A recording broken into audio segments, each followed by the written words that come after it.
The crystalline ships of the Andorian hegemony moved through space like floating cathedrals. Each vessel stretched 3 kilometers from bow to stern, their transparent hulls singing with harmonic energy that could be heard across the void. For 3,000 years, these magnificent warships had brought peace to the galaxy through the simple act of being seen. Fleet Admiral Zexthai stood on the bridge of his flagship, the Eternal Harmony, watching the stars bend around them as they traveled faster than light. His forearms were folded behind his back, a gesture that showed confidence among his kind. The bridge hummed with the soft music that powered their technology, each note perfectly tuned to resonate with the crystalline matrices that made their civilization possible. "Admiral," his communications officer called out, her voice like wind chimes in a gentle breeze. "We are receiving the final report from Scout Wing 7. Zexthai turned, his large black eyes reflecting the soft glow of the bridge lights. "Display it on the main viewer." The holographic display showed a small blue-green planet orbiting a yellow star. The data scrolled beside it in flowing Andorian script. Population approximately 8 billion.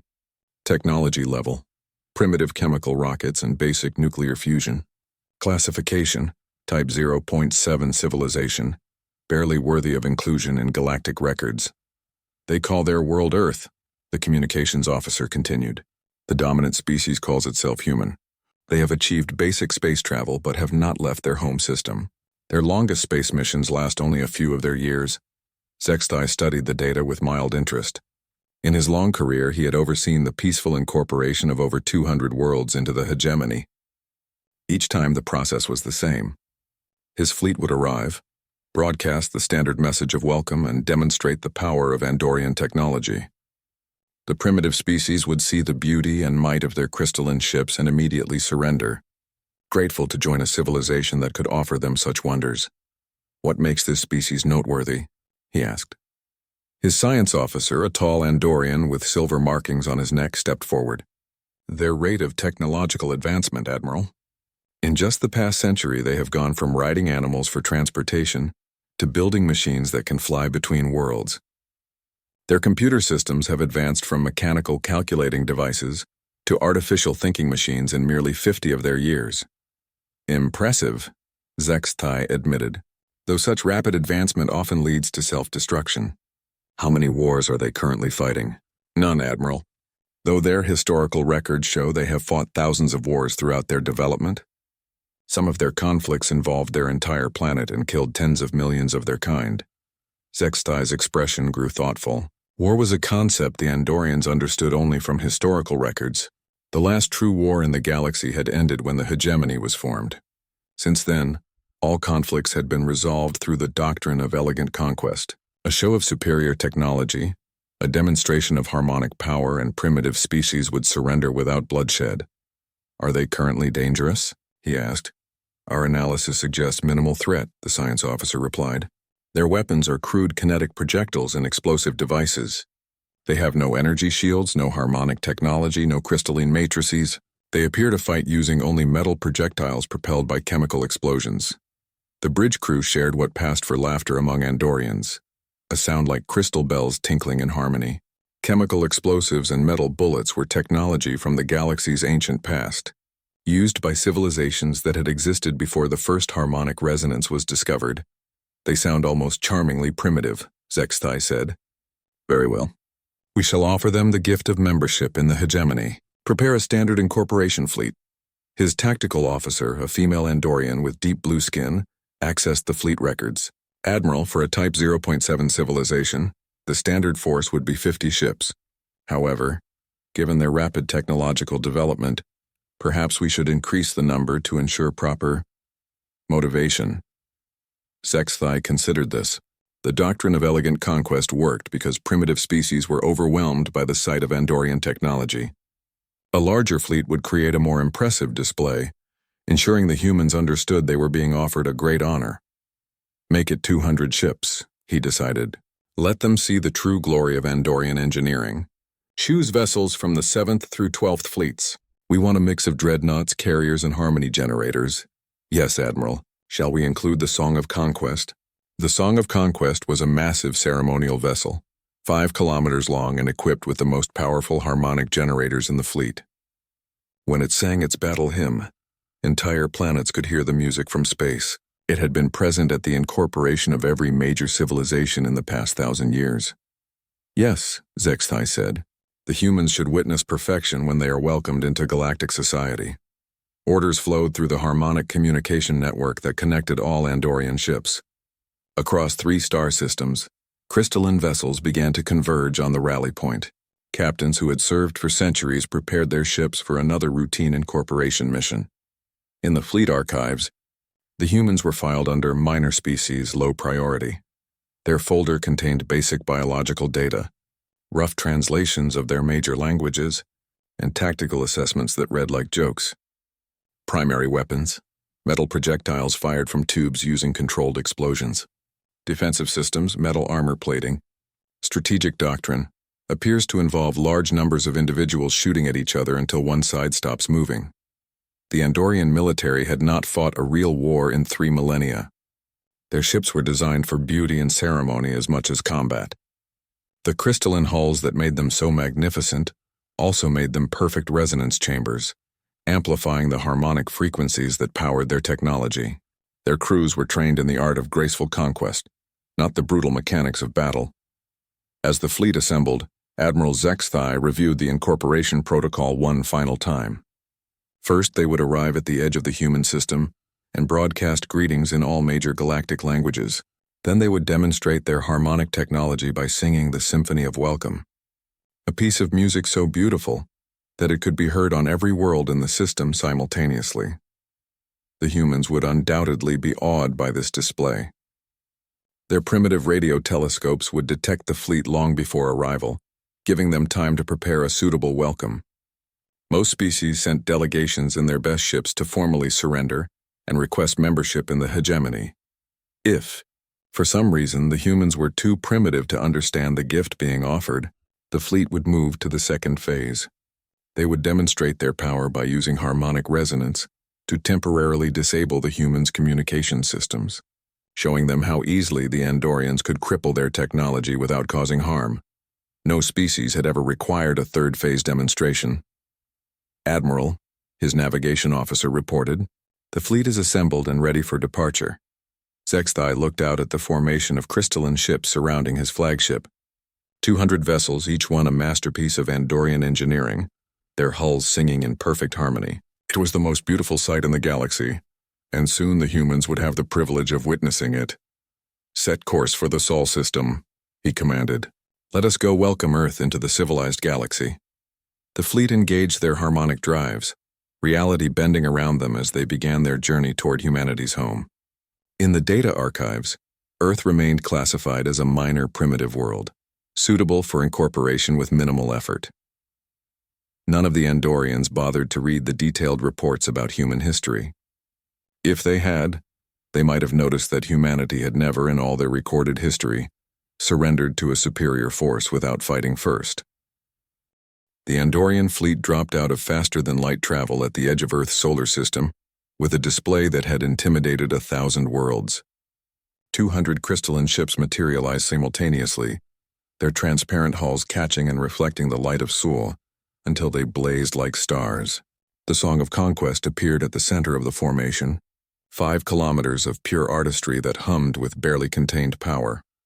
Admiral Zexthai stood on his bridge, watching the primitive system spread out before them on the main display.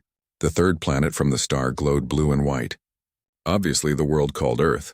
Smaller bodies orbited around it, and his sensors detected crude artificial structures on the largest moon. Begin the welcome protocol, he commanded. The communications array activated, broadcasting the standard greeting in 847 galactic languages. The message was simple and had never failed to achieve the desired result. Greetings, children of Earth. We are the Andorian hegemony, bringers of peace and prosperity to the galaxy. You have been chosen to join the greatest civilization in known space. Prepare to witness the glory that awaits you as members of our eternal society. The message was followed by the Symphony of Welcome, 200 ships singing in perfect harmony. The music was designed to be heard across entire solar systems, a demonstration of technology so advanced that most primitive species immediately recognized their place in the cosmic order. Zexthai waited for the inevitable response. Usually within hours, Primitive ships would approach bearing flags of surrender and messages of gratitude. The humans would be overwhelmed by the beauty and power of Andorian technology, eager to trade their crude civilization for membership in the hegemony. Instead, his communications officer looked puzzled. "Admiral, we are receiving a response, but it is unusual." "Display it," Zexthai said. A human face appeared on the main screen. The creature had pale skin, short brown hair, and small eyes that seemed to be studying something beyond the camera. When it spoke, universal translation protocols converted the sounds into understandable Andorian. "This is General Patricia Morrison, Commander of United Earth Forces. You have entered our solar system without permission and made demands we do not accept. You have 1 hour to withdraw beyond the orbit of Pluto, or we will consider your presence an act of war." The bridge fell silent. In 3,000 years of Andorian expansion, no species had ever responded to the welcome protocol with threats. "Perhaps they did not understand," Zexthai said carefully. "Send the message again, but include visual displays of our harmonic technology." The message was repeated, this time accompanied by demonstrations of Andorian power. The fleet used harmonic resonance to create patterns of light in space, forming complex geometries that showed their mastery over energy and matter. The Song of Conquest generated a visible wave of force that made nearby asteroids ring like bells. The human response came faster this time. "This is General Morrison again. Impressive light show. Our answer is still no. You now have 58 minutes. Zexthai felt something he had not experienced in centuries: uncertainty. "Are they too primitive to understand what they are seeing?" he asked his science officer. "Unknown, Admiral. Our scans show they have detected our fleet and are monitoring our transmissions. Their technology should be sufficient to recognize our superiority. Perhaps they require a more direct demonstration," the tactical officer suggested. "We could disable their communications temporarily, show them how easily we can affect their technology." Before Zexthai could respond, his sensor operator called out an alarm. "Admiral, we have an incoming vessel, single ship, approaching from the direction of Earth." The main screen shifted to show a human spacecraft accelerating toward them. It was unlike anything in the Andorian database of primitive vessels, where their ships were elegant curves and transparent beauty. The human craft was all sharp angles and dark metal. It bristled with what appeared to be weapon systems, and its hull bore scars that suggested previous battles. "Size?" Zexthai asked. "Approximately 800 meters, Admiral. Much larger than the primitive craft we detected during our initial survey." The ship was impressive by human standards, but still tiny compared to Andorian vessels. The smallest ship in Zexthai's fleet was twice its length, and the Song of Conquest could have carried a dozen of the human craft in its cargo bays. "What is it doing?" he wondered aloud. His answer came when the human ship opened a communication channel. The face that appeared was that of a middle-aged human female with steel-gray hair and eyes that seemed to look right through the screen. "I am Captain Sarah Chen of the United Earth Forces ship Indomitable. You were told to leave. You chose not to. That was a mistake." Zexthai stepped forward, activating his own communicator. "Captain Chen, I am Fleet Admiral Zexthai of the Andorian hegemony. You pilot a single ship against 200. Surely you understand the impossibility of your situation."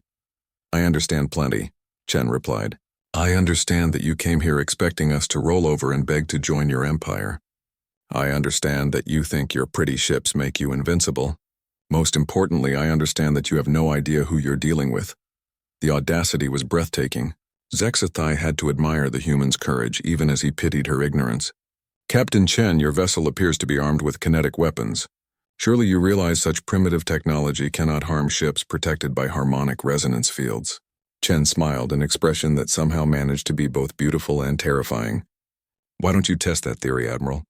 Zexthai considered his options. The standard protocol called for a harmonic pulse designed to disable the enemy vessel's electronics without causing permanent damage.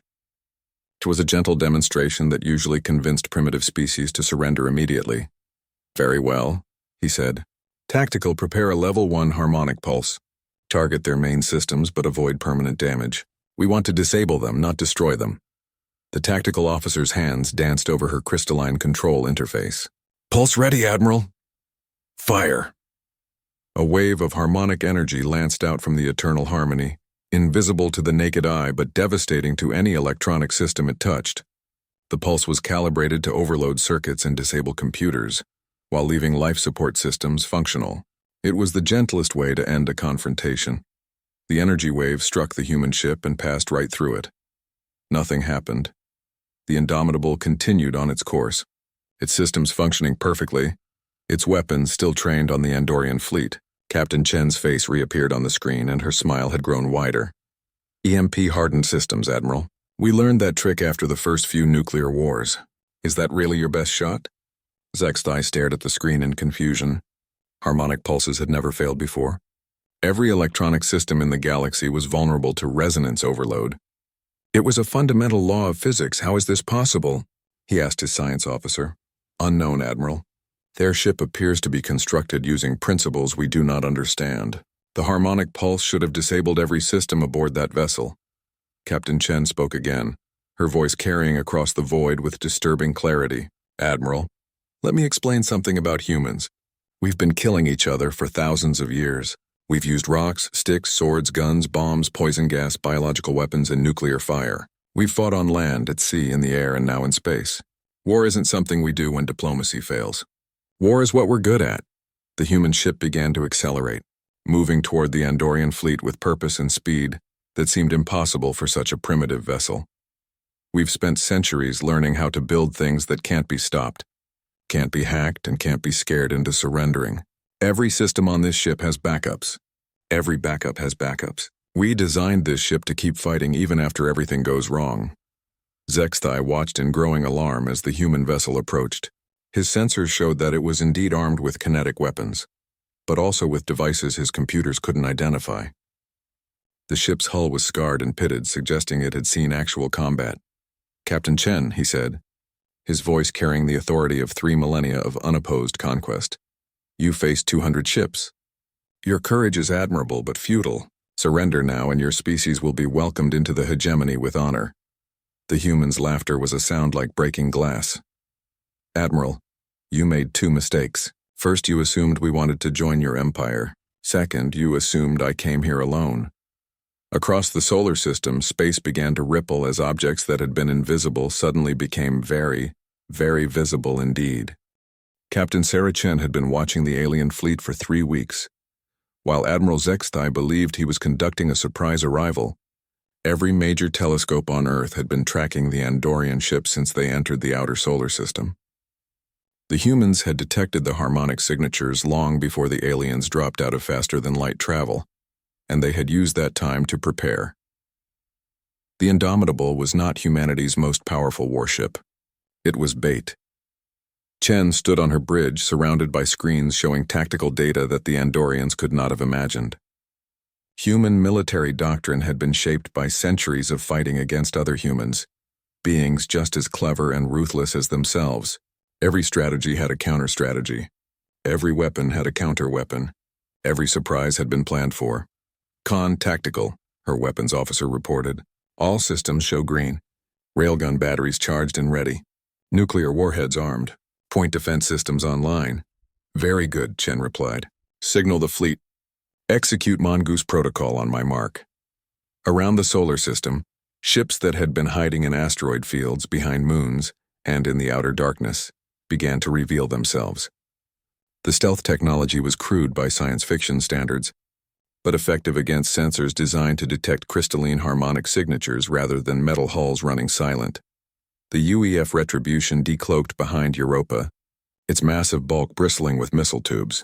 The Vengeance emerged from the asteroid belt, its hull painted in flat black that absorbed radiation across multiple spectrums.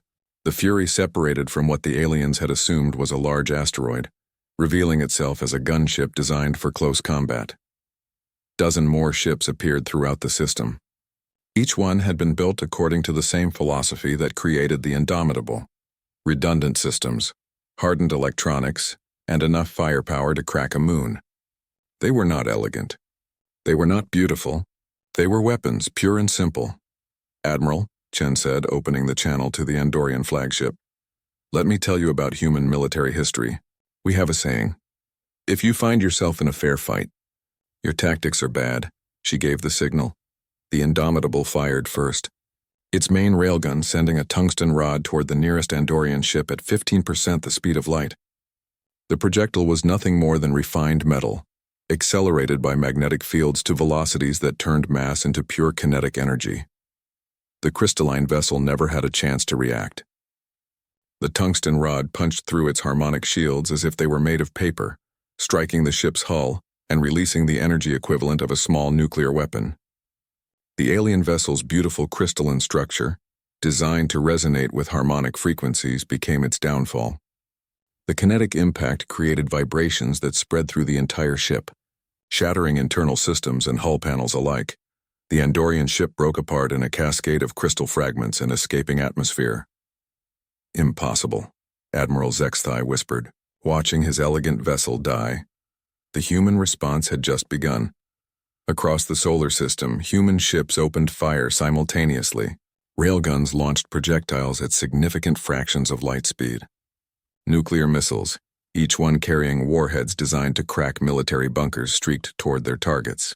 Laser arrays powered by fusion reactors painted Andorian hulls with coherent energy that turned crystal into plasma. The Andorian fleet had been arranged in a ceremonial formation designed for maximum visual impact. It made a perfect target. Human weapons designed by a species that had perfected the art of killing found every weakness in alien defenses that had never been tested in real combat. A second Andorian ship exploded as a nuclear warhead detonated against its hull. The harmonic fields that should have deflected the primitive weapon instead focused the blast, concentrating the explosion's energy until the ship's crystal matrix collapsed. A third vessel tried to maneuver away from the human onslaught, but its elegant design had prioritized beauty over function. The ship's harmonic drives required precise resonance to operate, and the chaotic electromagnetic environment created by human weapons disrupted the delicate frequencies. The alien ship found itself drifting helplessly as human railgun rounds bracketed its position. "All ships, concentrate fire on the large vessel in the center," Chen ordered. "That's their command ship." The Song of Conquest was a masterpiece of Andorian engineering, 5 kilometers of crystalline perfection that had intimidated entire civilizations. Its harmonic generators could create music that could be heard from orbit. Its resonance chambers could focus energy with surgical precision. None of that helped when 50 nuclear warheads detonated against its hull simultaneously. The massive ship's crystal structure was designed to amplify and focus harmonic energy. When nuclear fire washed over its surface, the crystalline matrix tried to process the energy according to its programming. The result was a feedback loop that turned the ship into a resonance chamber for atomic fury. The Song of Conquest tore itself apart from the inside, its own technology becoming the instrument of its destruction. Admiral Zexthai watched in horror as his flagship's hull began to crack. Crystal panels the size of buildings peeled away from the superstructure, spinning into space as internal explosions lit up the ship's interior. "Damage report," he shouted. "Harmonic matrix collapse in section 7 through 23, his tactical officer reported, her voice shaking. "Primary resonance chamber offline. Structural integrity failing. How is this possible? They are using primitive weapons."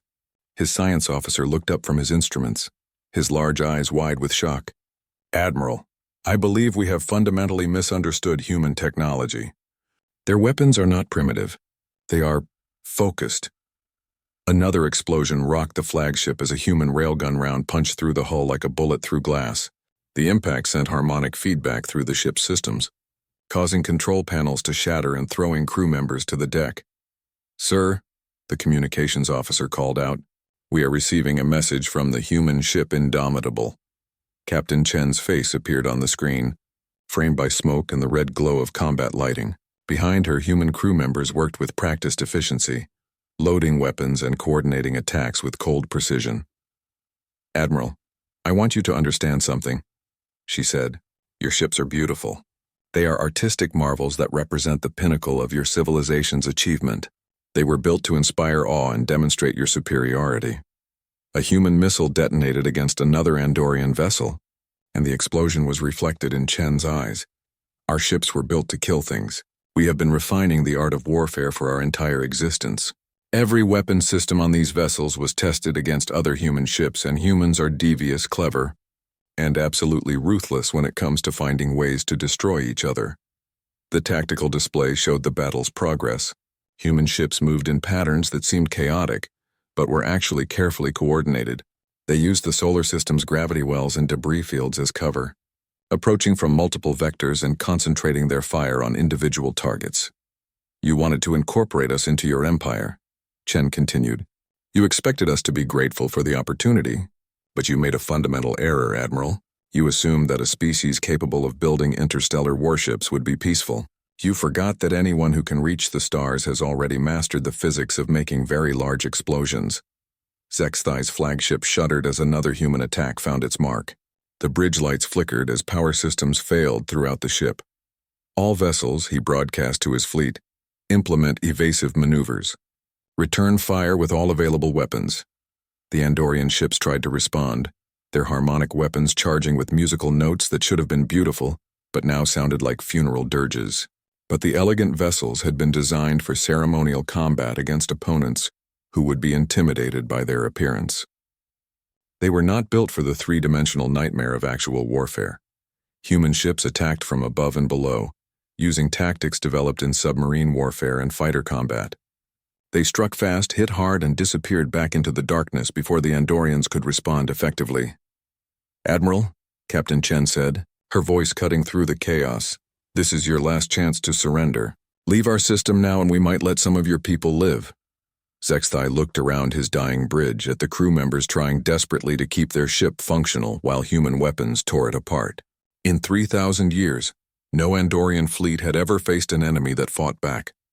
He was beginning to understand why. Admiral Zexthai had never experienced fear before this moment. For 3 millennia, the Andorian hegemony had ruled the galaxy through superior technology and overwhelming displays of power. Their crystalline ships were works of art that happened to be weapons. Their crews were trained in the graceful choreography of conquest, not the brutal mechanics of survival. Now, watching his fleet die around him, Zexthai finally understood the difference between intimidation and warfare. "Sir," his tactical officer called out, her voice barely audible over the sound of failing systems. "The humans are transmitting something on all frequencies." "Display it," he ordered. The main screen flickered to life, showing not Captain Chen's face but something far more disturbing.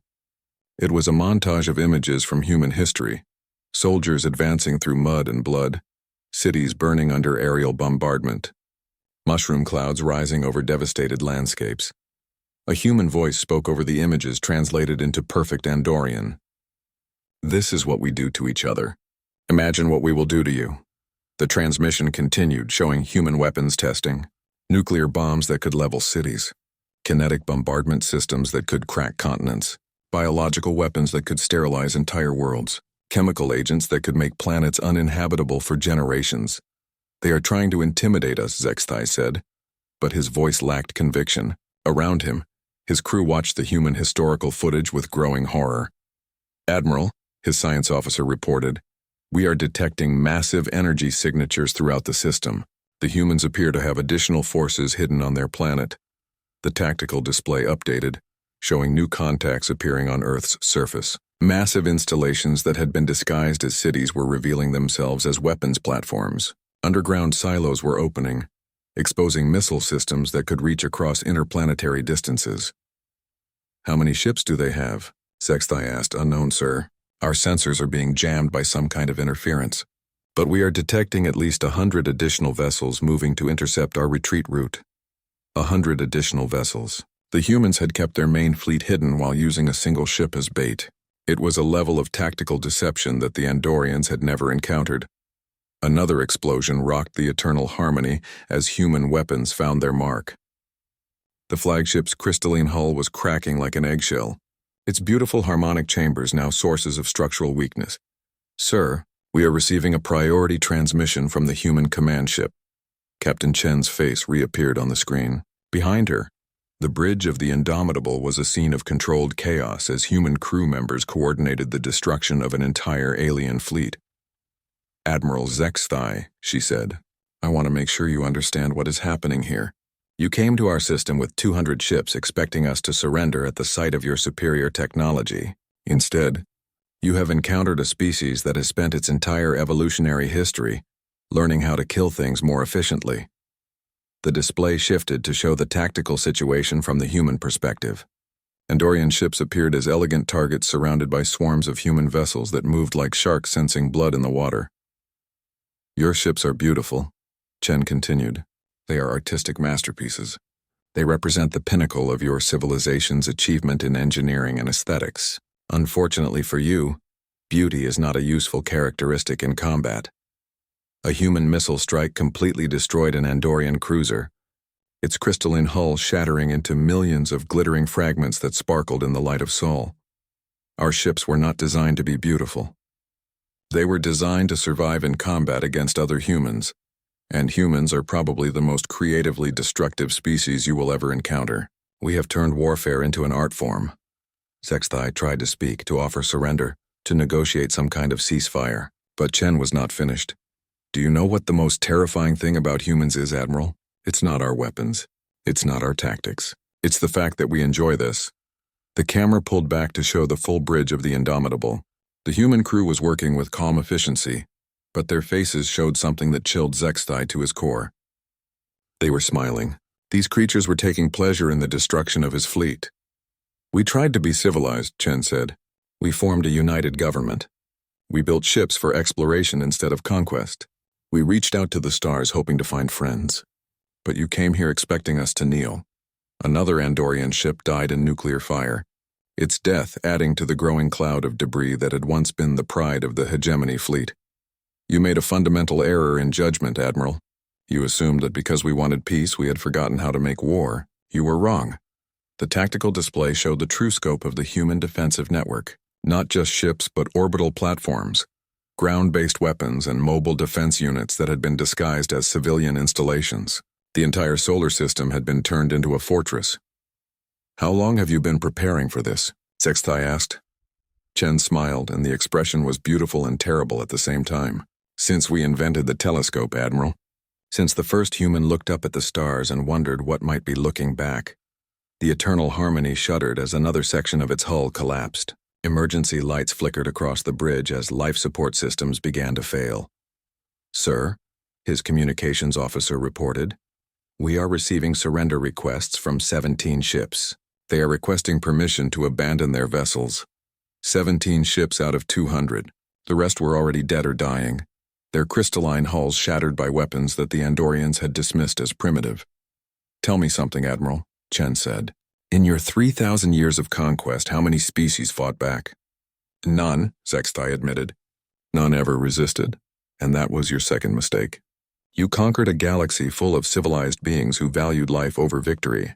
You never learned how to fight against someone who was willing to die rather than surrender. The human transmission shifted to show more historical footage. Soldiers charging across battlefields into almost certain death, pilots flying damaged aircraft into enemy targets, entire cities choosing destruction rather than occupation. We are not a civilized species, Admiral. We are a species that learned to be civilized despite ourselves. But when someone threatens our freedom, we remember what we really are. Zexthai felt his ship dying around him, the beautiful crystalline chambers that had once generated music capable of being heard, across star systems now echoed with the groans of failing metal and the hiss of escaping atmosphere. I surrender, he said quietly. What was that? Chen asked. I surrender, Zexthai shouted. I surrender my fleet.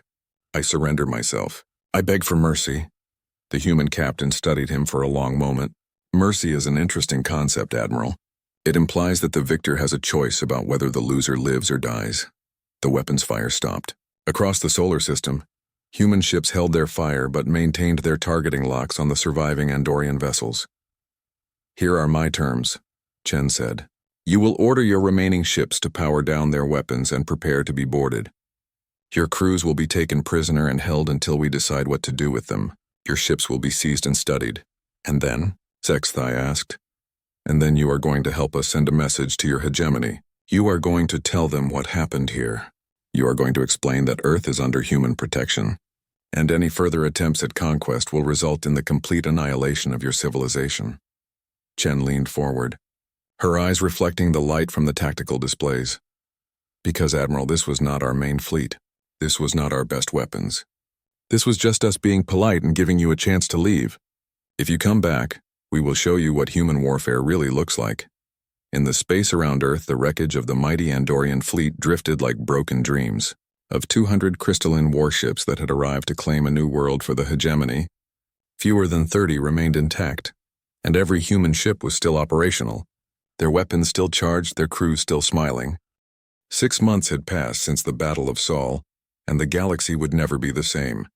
Admiral Zexthai sat in a comfortable prison cell aboard the human space station New Geneva, orbiting Earth's moon. The accommodations were far better than he had expected from a species he now understood to be the most dangerous predators in known space. The humans had provided him with everything he needed: food suitable for his biology, entertainment systems loaded with Andorian music, and even a view of Earth through his cell's large window. The view was the most unsettling part of his captivity. From orbit, Earth looked peaceful. Blue oceans, white clouds, green and brown continents. It was a beautiful world that seemed incapable of violence. But Zexthai now knew that every major city on that planet contained weapons capable of sterilizing entire star systems.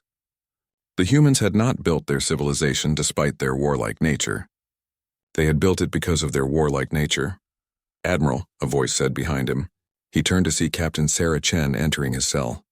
She wore the blue uniform of the United Earth Forces, and her rank insignia showed she had been promoted since their first meeting.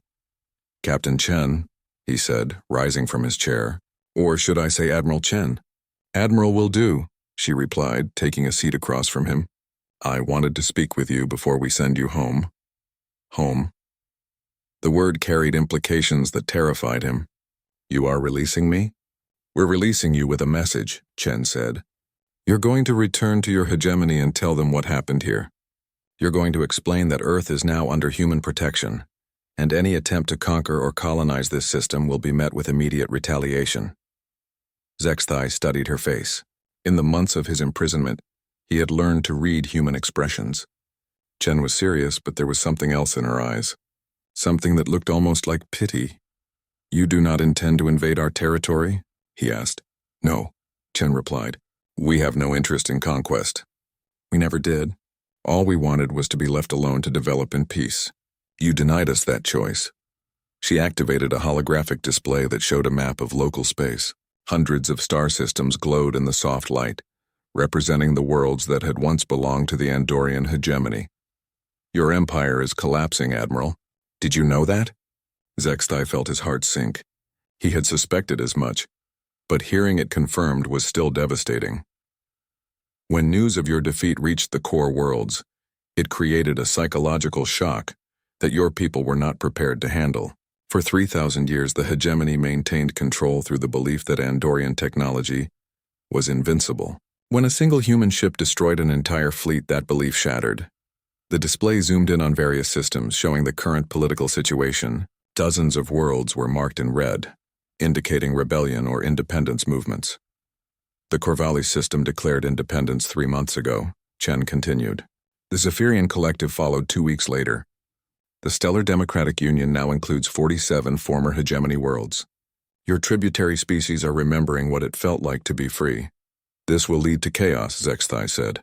"Those species need guidance. They need the stability that the hegemony provided." Chen smiled, an expression he had learned to find both comforting and terrifying. "They need to make their own choices about their futures. Some of them are asking for human protection while they establish independent governments. And you are providing it?" "We are.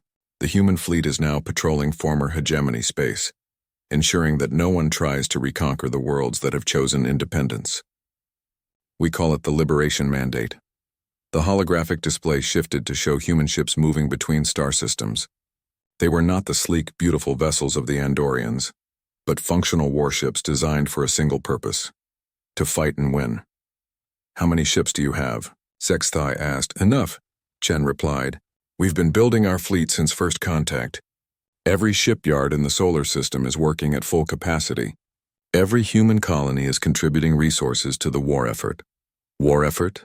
I thought you said you did not want conquest." "We don't want to conquer anyone, but we learned something important from your attack, Admiral. We learned that there are species in this galaxy that view diplomacy as weakness, so we are making sure that everyone understands the price of threatening human-protected worlds." Chen stood and walked to the window, looking out at Earth's blue marble surface. Do you know what the most interesting thing about humans is? We are the only species in the galaxy that has experience fighting against opponents as dangerous as ourselves. She turned back to face him. Every other species you conquered was peaceful. They had never faced an enemy that was willing to sacrifice everything to win. They surrendered because they could not imagine the alternative. And humans can? Humans invented the alternative. We have been practicing total warfare for thousands of years. We know exactly how far we are willing to go to protect what we consider important. The holographic display changed again, showing the current position of human fleets throughout the galaxy. There were far more ships than Zexthai had imagined possible. Your species built beautiful ships that were designed to intimidate primitive civilizations, Chen said. We built ugly ships that were designed to kill other humans. Guess which philosophy produces better warships? Zexthai did not need to guess. He had seen the results. What happens now? He asked. Now you go home and deliver our message. The hegemony can continue to exist, but only if it restricts itself to the worlds that genuinely want to be part of your empire. Any attempt to reconquer independent systems will be met with human intervention. And if my people refuse these terms? Chen's expression grew cold. Then you will discover what human warfare really looks like when we stop being polite. She moved toward the door, then paused. Admiral, I want you to understand something. The battle in our solar system was not us showing off our military might. It was us being restrained. We could have destroyed your entire fleet in the first 30 seconds, but we wanted to give you a chance to surrender. Restrained? We didn't use our planet killers. We didn't deploy our biological weapons. We didn't unleash our AI warships or our quantum torpedoes. We fought you with conventional weapons because we were hoping you would see reason and withdraw. She opened the door, then looked back at him one final time. If you come back, we won't be so considerate. 3 days later, Zexthai found himself aboard a rebuilt Andorian ship, heading home with a human escort. The vessel that accompanied him was a human destroyer called the Decisive, and it served as a constant reminder of Earth's new position in galactic politics. As they traveled through hyperspace, Zexthai composed the report that would change the galaxy forever. He wrote about human military capabilities, about their tactical innovations, and about their absolute refusal to accept defeat. But most importantly, he wrote about their restraint. The humans could have exterminated his entire species.